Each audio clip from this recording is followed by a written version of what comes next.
one of the fears I have, and I don't know whether you resonate with this, is that I think a lot of American men in the developed world, don't have any bonds that are comparable to the bonds that you're talking about. In other words, their closest friend is untested in any real way.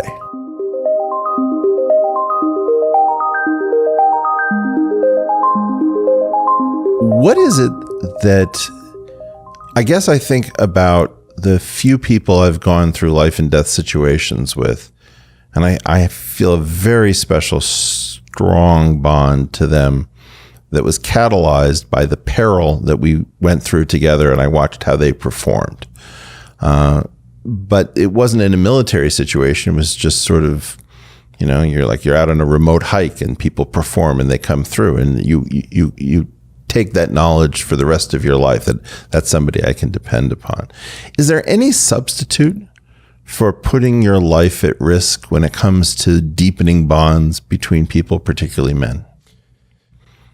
Going through hard things together is what brings people together. Yeah. And for sure, the harder things that you go through, the tighter the bond's going to be. So if you take the military, for example, to start with the military, well, the first thing you do is you put them through boot camp, like we talked about. Well, that's hard. And you go and you form bonds with other people that went through boot camp. We all kind of have that common bond. Then you go to airborne school where you're going to jump out of airplanes, and that's a little bit of a death-defying thing, and the airborne crews are going to be a little bit tighter. You go to special operations training, and all of a sudden you've done something that's harder than that, and now the bonds are a little bit tighter. Now you take that unit and you put them into combat zone, and their bonds are going to be even tighter. Now you take that combat zone and you make it super intense, those bonds are going to be even tighter. So there's no doubt about it. Now in the business world, what that looks like, and especially, I retired in 2010. So the companies that we worked with, a lot of them, the companies that we worked with were, many of them, survivors of the economic crash. And believe me, they talked about that like that was their battle zone. That's where they formed these really tight bonds, and they weren't going anywhere now. They were tight. So whether you can replace it, I don't really think so. I think the harder strife you go through with someone, the tighter the bond is going to be. And maybe over time you form a strong bond. If I had to rely on you for something and you came through for me, and then you did it again, and then I did it for you, and we stuck together. Over time, you can definitely form really, really strong bonds with people. But I think the harder something is, the stronger the bonds. If it doesn't fracture, if it doesn't break you. Right. Well, and then you have that guy you'll never speak to again because where were you when I needed you? Exactly. Right. My concern, though, let me just open up about the fact that my least favorite phrase in the English language at the moment is "I've got your back." And the reason is because I think it migrated from the military into civilian life, where civilians have no idea what it means. They think that it's a good thing to say. It's like, I really care about you and I don't want anything bad to happen, but it has nothing to do with I've actually got your back. Yeah. Do you find that there is this kind of military envy and bleed where people talk as if they're in these situations and it actually just doesn't match in any way? I don't know if it's envy or if it's just slang terms that expand over time. There's slang terms that we use all the time. Well, farming sports in the military provide a lot of language. Right. Yeah. So I don't think that when someone says, "I got your back," you and I are hey, I'm going to go to McDonald's. Right. I got your back. You need anything? Let me grab you some chicken nuggets over here. I don't think that my intent in saying that wouldn't be like, "Hey, brother, I got your back with the chicken nuggets deep." I think it's just a slang thing that people are throwing around. Yeah, I think it comes up in the situation in which, the boss is going to come and ask a bunch of questions, and one guy says, "Don't worry, I got your back," and he immediately folds because he did not even think about what he was saying. And I think in part, one of the fears I have, and I don't know whether you resonate with this, is that I think a lot of American men in the developed world, don't have any bonds that are comparable to the bonds that you're talking about. In other words, their closest friend is untested in any real way. Yeah, that's not good. That's not good. You definitely want to have some friends that, when you call them, they will answer. And when you make a request, they will deliver. And you don't need a big group of friends like that, but it's nice to have a few. One of the things that I'm curious about is that I'm seeing kids not be allowed to work out their own problems, and that they're taught if anything goes wrong, immediately go find an authority figure.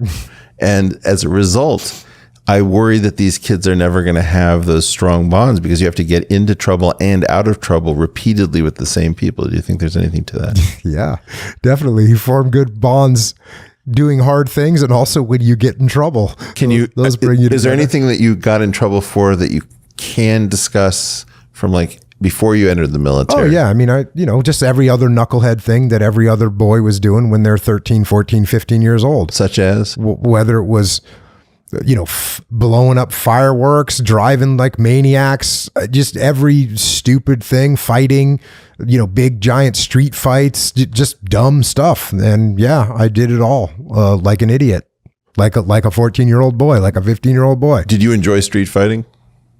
Yeah. Okay. It's a good example of violence with probably very little point, but the pleasure of fighting. I think it was P.J. O'Rourke who pointed me to, it's one of his writings that he said, we used to discuss the drunk delight of battle before we decided that war was generally a bad thing.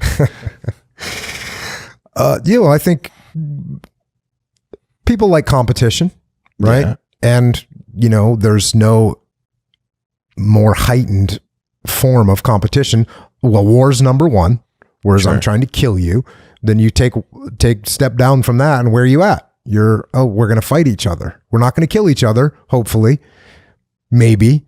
But, so people like to fight. Many people like to fight.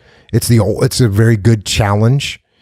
And, especially when you're young, when you're 14, 15, 16, 18, 22, we're going to fight. There's these people up in, where are they? Up in Oregon with they're fighting each other, protesting, wearing masks, all these guys up in Oregon, beating people up and whatnot. And everyone's all surprised.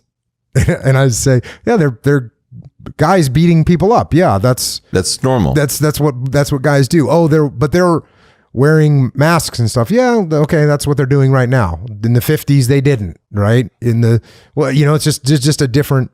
What are they trying to do? They're trying to fight other people.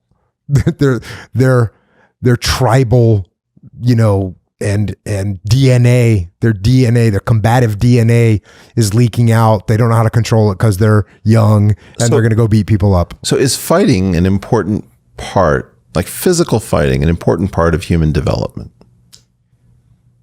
I think so. I'll tell you what I think.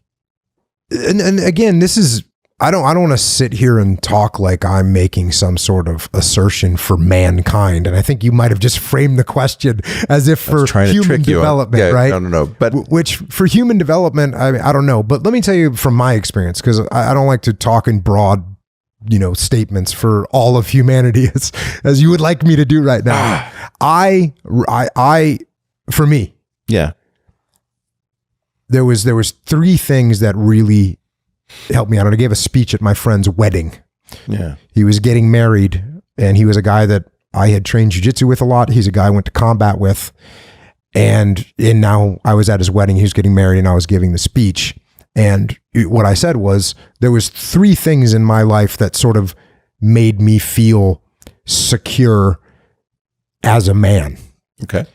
And the first one was learning how to fight. So like learning jiu-jitsu and knowing that, hey, if I get into a fight with someone, I can handle myself. That was number one. Number two was going into combat, because when you go into combat, you want to know that you're going to perform your duties and you're not going to cower and you're going to be brave and you're going to do your job. So went to combat. I was good with it. I liked it. It was fine. And then the last one was I got married and had kids. And all of a sudden now I've got people that depend on me, and I've got people that are higher priority than I will ever be. And so those three things were very important to me feeling secure. And I always say when I was young and stupid and didn't know how to fight, I used to fight all the time.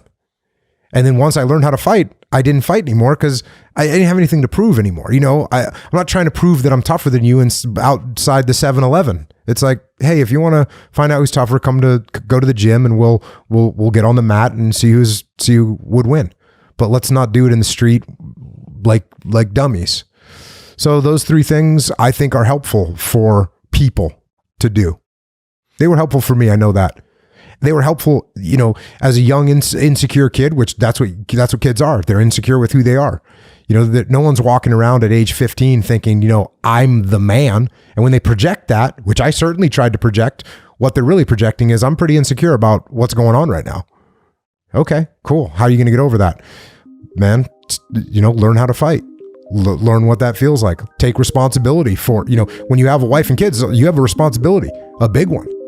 So those are things that I think move you in the right direction.